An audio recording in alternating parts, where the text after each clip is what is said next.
Buletin Titik 6 Januari bersama saya Mimi Azira Abdullah. Assalamualaikum dan salam sejahtera. Menteri Kesihatan Khairi Jamaluddin memaklumkan pemberian vaksin akan dilaksanakan ke atas kanak-kanak berusia 5 hingga 11 tahun. Justru Badan Bertindak Imunisasi COVID-19 Kanak-Kanak atau CITFC ditubuhkan dan akan dipengerusikan timbalannya Datuk Dr. Nur Azmi Ghazali. Pemberian dos vaksin jenis Comirnaty itu dijangka akan dibuat di sekolah.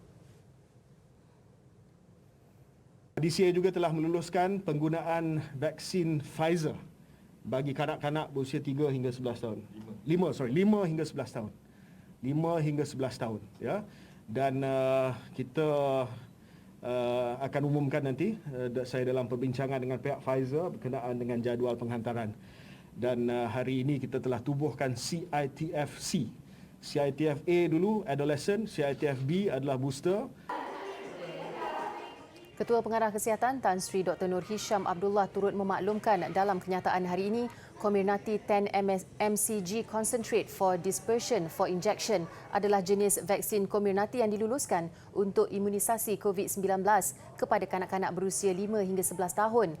Vaksin itu mempunyai kekuatan lebih rendah berbanding Comirnaty yang diberikan kepada individu berusia 12 tahun ke atas.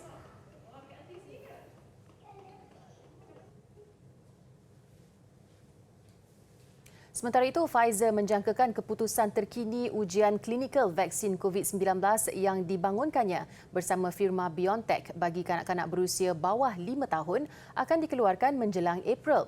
Kajian itu sudah diubah untuk memberikan dos ketiga kepada sesiapa yang berusia bawah 5 tahun sekurang-kurangnya 8 minggu selepas vaksinasi terakhir mereka.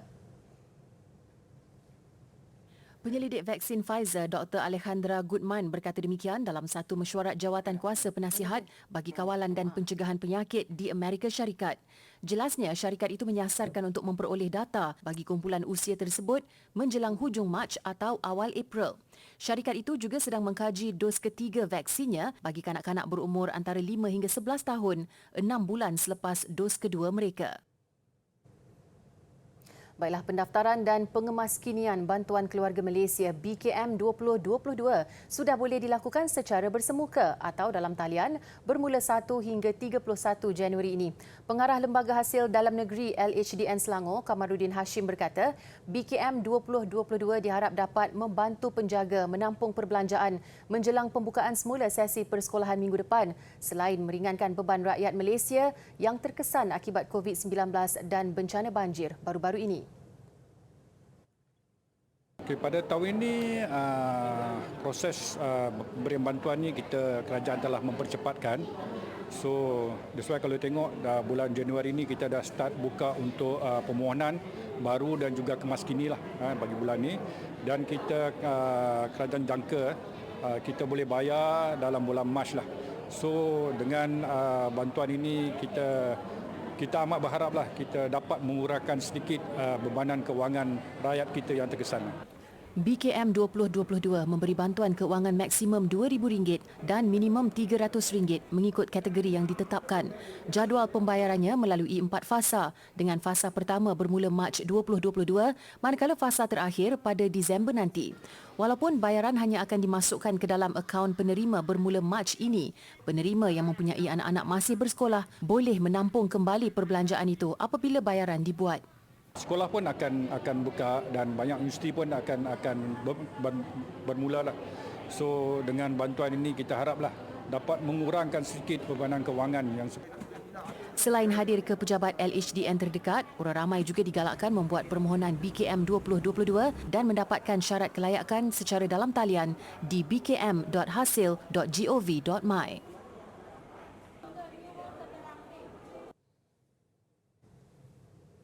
Konsep simplicity modernist yang diterapkan Nurul Liana Mat Zaid dalam projek reka bentuk bangunan Homeless Transit Centre 1 berjaya memenangi anugerah projek terbaik kategori sains sosial sempena program Perkaya Inovasi Anjuran Politeknik Merlimau Melaka PMM.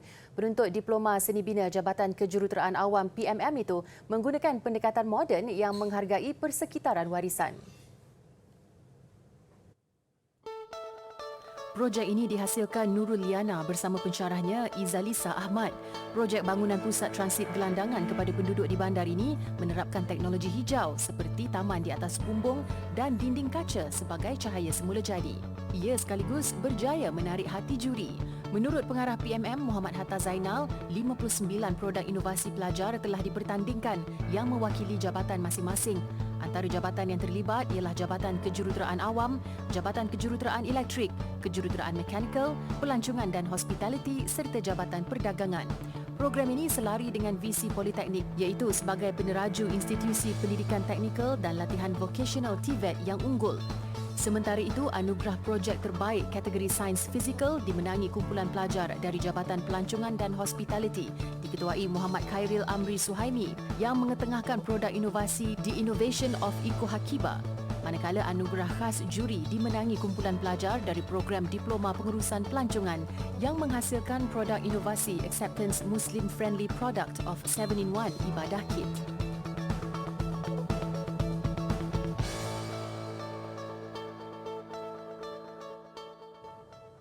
Mata pelajaran sejarah sering dilabel antara subjek yang membosankan. Menyedari tanggapan generasi muda terhadap subjek yang dahulunya dikenali sebagai tawarikh itu, seorang konsultan pendidikan tampil membawa kelainan.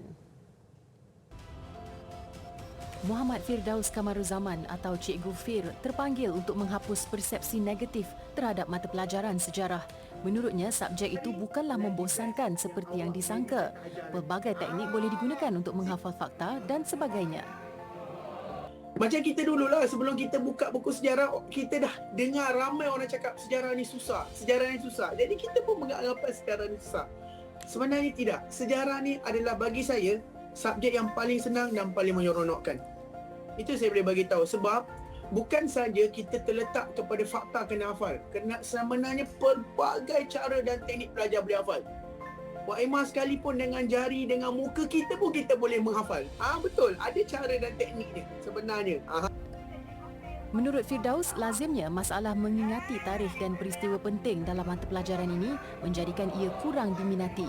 Namun, terdapat pelbagai tips untuk menghafal dengan mudah dan berkesan. Sebenarnya, sejarah ini, selain awak baca buku, awak boleh buka lagu. Dengar lagu. Lagu yang anda minati. Apabila anda dengar lagu, mengikut pemerhatian saya, belajar dengar lagu dengan belajar sejarah ataupun belajar apa sahaja subjek, lagu tu akan bantu merangsang dia seronok. Apabila dia seronok, dengar lagu sambil dia belajar, secara tidak langsung, pelajar tu akan belajar tanpa dia sedar. Waktu tu, sekarang 1 jam lebih, itu adalah pemerhatian saya.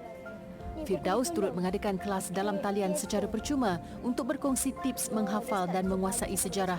Program yang dipanggil satu bab selesai 2 jam itu dianjurkan khusus buat pelajar tingkatan 1 hingga 5. Kelas tersebut akan berlangsung pada awal bulan Februari ini dan maklumat lanjut boleh didapati di laman media sosial tertera.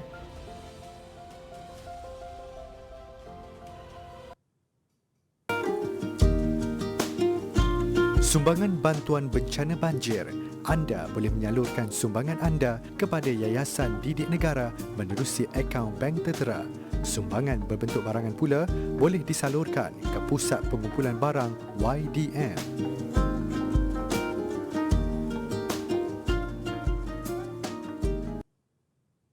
Bang, boleh turun sikit cam? Tinggi sangat.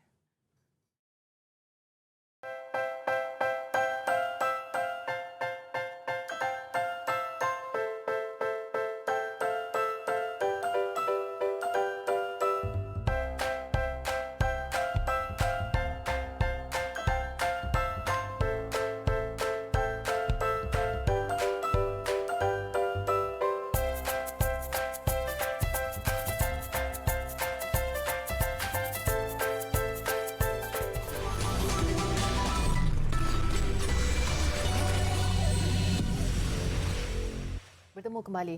Keadaan banjir di Melaka semakin pulih apabila jumlah mangsa di Pusat Pemindahan Sementara PPS terus berkurangan sehingga jam 6 petang tadi hanya 466 mangsa membabitkan 128 keluarga masih berada di PPS.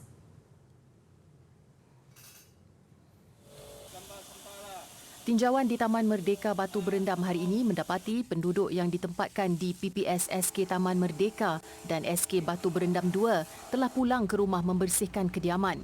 Cuaca panas membolehkan mereka mengalihkan sampah sarap dan sisa-sisa banjir. Beberapa penduduk yang ditemui meluahkan kekecewaan kerana terpaksa berulang kali membersihkan rumah selepas 3 kali dilanda banjir dalam tempoh sebulan. Banjir berulang setiap kali hujan lebat itu turut mengakibatkan penduduk kerugian ribuan ringgit. Justru mereka meminta pihak berkaitan menyegerakan kerja menaik taraf sistem perparitan dan saliran di kawasan berkenaan. Kawasan ni memang dia kena betulkan longkang ni. Longkang semua kena upgrade besar sekali. Besar sekali. Akan jadi kawasan Seri Muda, saya tak berani cakap. Tapi mungkin paras dia sini dengan sea level tak teruk itu. Tapi kalau hujan dalam masa 2 jam, mesti kena. Sebab aliran tak cukup. Aliran keluar ke laut tak cukup. Okey? Jadi, tapi ini cerita untuk perbaiki masalah ini sudah bermula daripada tahun 2006. Kesan dia tu banyaklah. Banyak kita punya peralatan, perabot semua rosak. So, jadi saya minta bagi pihak yang berwajib lah. Pihak berwajib, tengoklah macam mana cara kita untuk selesaikan masalah ni. Banjir ni. Kesianlah kalau macam saya ni mekanik kerja sendirian. Teruklah kalau macam ni kita nak tukar peralatan semua lagi, kasut-kasut sekolah anak-anak semua bila ada hilang lah. Seorang ahli perniagaan pula terpaksa berulang-alik dari Seremban ke Melaka untuk membersihkan rumah ibunya setiap kali banjir.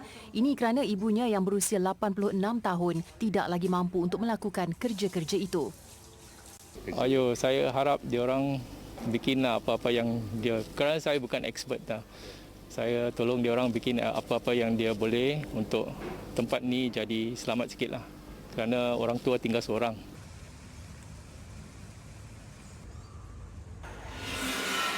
Sementara itu, keadaan banjir di 3 negeri dilapor semakin baik apabila jumlah mangsa yang ditempatkan di PPS menunjukkan pengurangan setakat jam 6 petang tadi.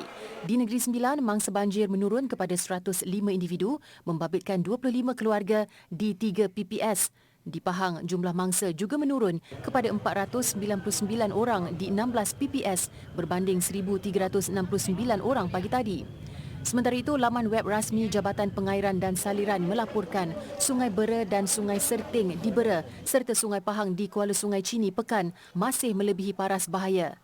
Di Johor pula, mangsa banjir menurun kepada 4,364 orang dengan 64 PPS masih beroperasi. 4 sungai masih mencatatkan paras bahaya iaitu Sungai Muar di Liang Batu, Sungai Paguh di Kampung Olak Sepam dan Sungai Muar di Pancur setakat jam 6 petang tadi.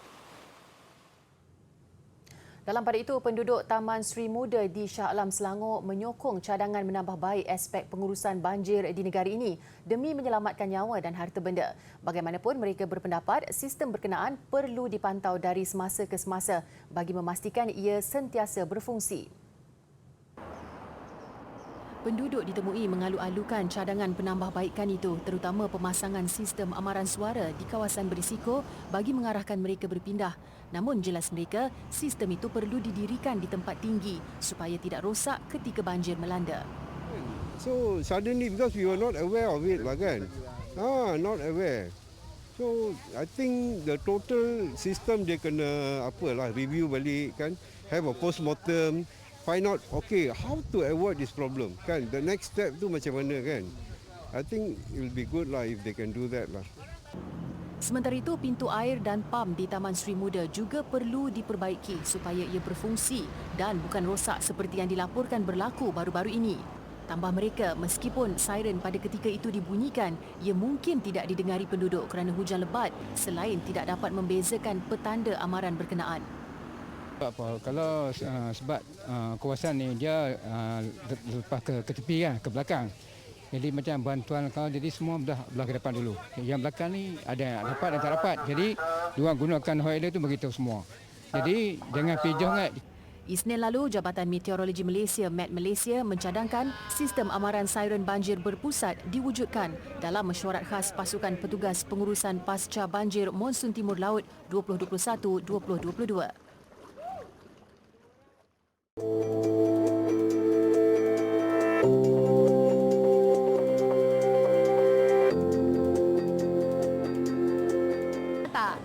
Selalunya bila kita petik tali gitar, kita akan nampak getaran. Tapi pernah tak kita tengok macam mana corak alunan getaran itu? Hari ini akan nak tunjuk oscilloscope. Kita akan tengok corak alunan tali gitar. Bagaimana kita dapat melihat corak ini?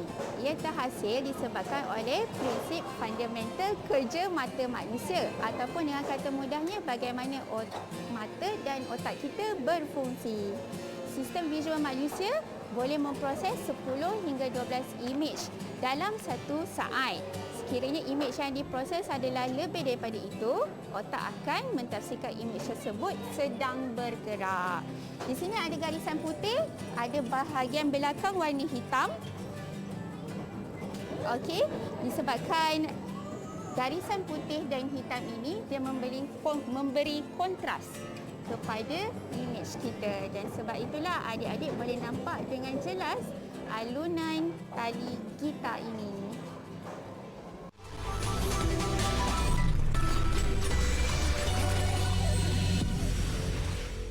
Masih bersama Buletin Didik. Polis telah melengkapkan kertas siasatan berhubung kes buli membabitkan 10 pelajar di Maktab Rendah Sains Mara MRSM Sultan Azlan Shah Kuala Kangsar bulan lepas.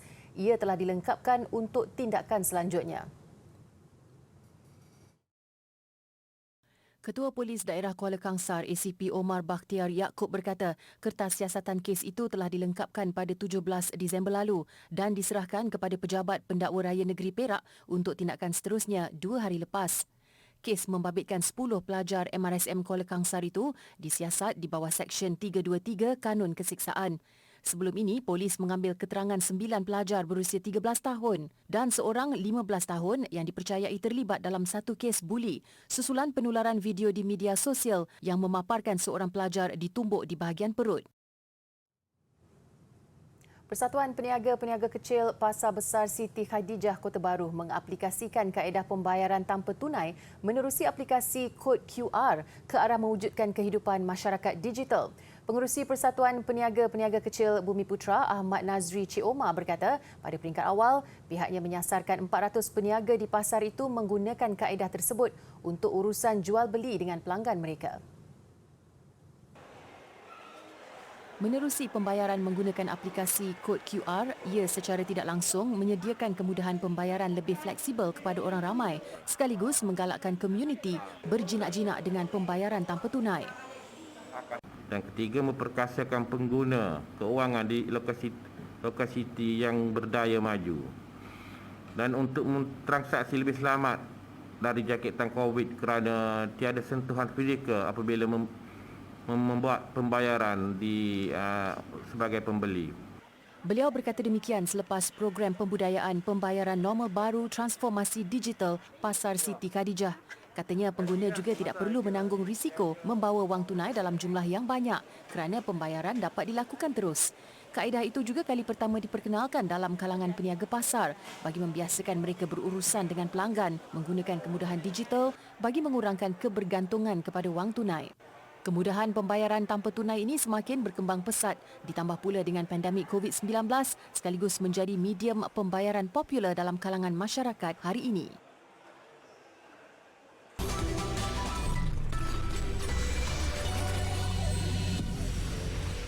Bertemu kembali, penganjur mengesahkan kerja-kerja untuk Tamasya Olimpik musim sejuk Beijing telah disiapkan menjelang penganjurannya bermula 4 Februari nanti.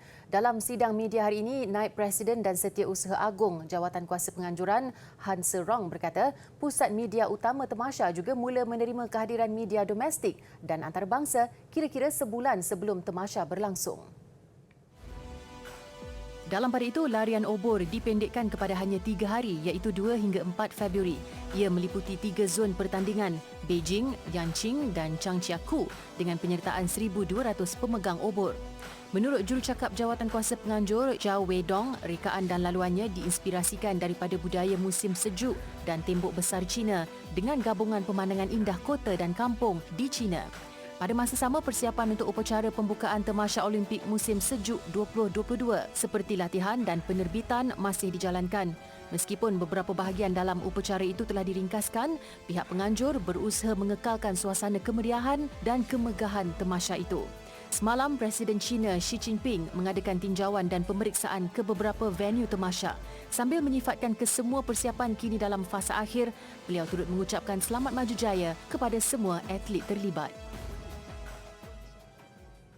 Dalam perkembangan lain di China, Festival Ais dan Salji Harbin kembali lagi. Kali ini lebih istimewa meraikan penganjuran Tamasya Olimpik Beijing bulan depan.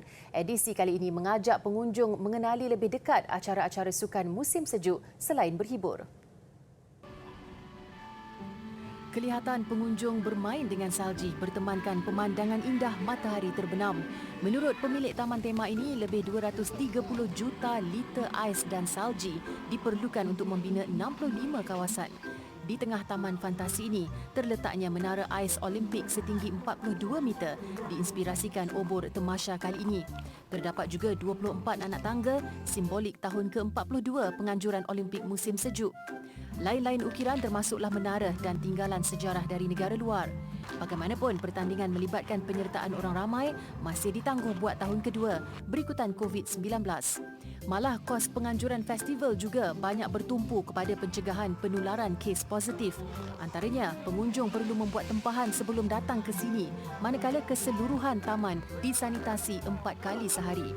Apapun, semua itu tidak menghalang mereka menikmati kemeriahan di Taman Salji dan Ais terbesar di dunia ini. Sebelum pandemik melanda, festival ini merekodkan lebih 10 juta pengunjung dalam tempoh sebulan. Beberapa perlawanan bola sepak Piala Dunia FIFA di Qatar tahun ini bakal dilangsungkan di sebuah stadium mudah alih. Direka khusus oleh sekumpulan arkitek di Sepanyol, sebahagian besar strukturnya menggunakan kontena kapal yang mampu disusun sehingga memuatkan 40,000 penonton. Nama Stadium 974 adalah bersempena kod panggilan antarabangsa Qatar, juga jumlah kontena yang digunakan. Kumpulan arkitek membina semua ruang di dalam stadium seperti tandas, tempat menjual makanan, skybox dan sebagainya dengan membolehkan setiap rekaan disimpan di dalam kontena.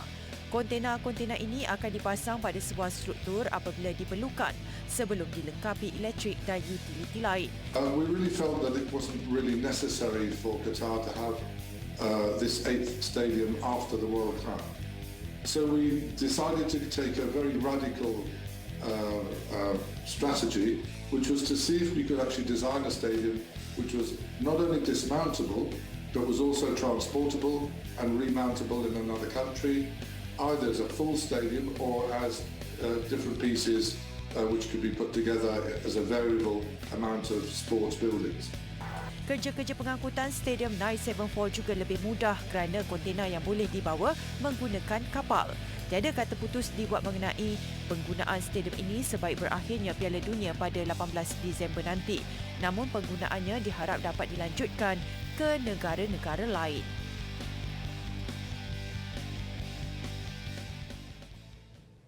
Baiklah, Jepun menerima salji pertamanya tahun ini di Tokyo dengan jangkaan setebal 5 cm. Paparannya mengakhiri buletin didik. Saya Mimi Azir Abdullah. Salam hormat dan kita jumpa lagi.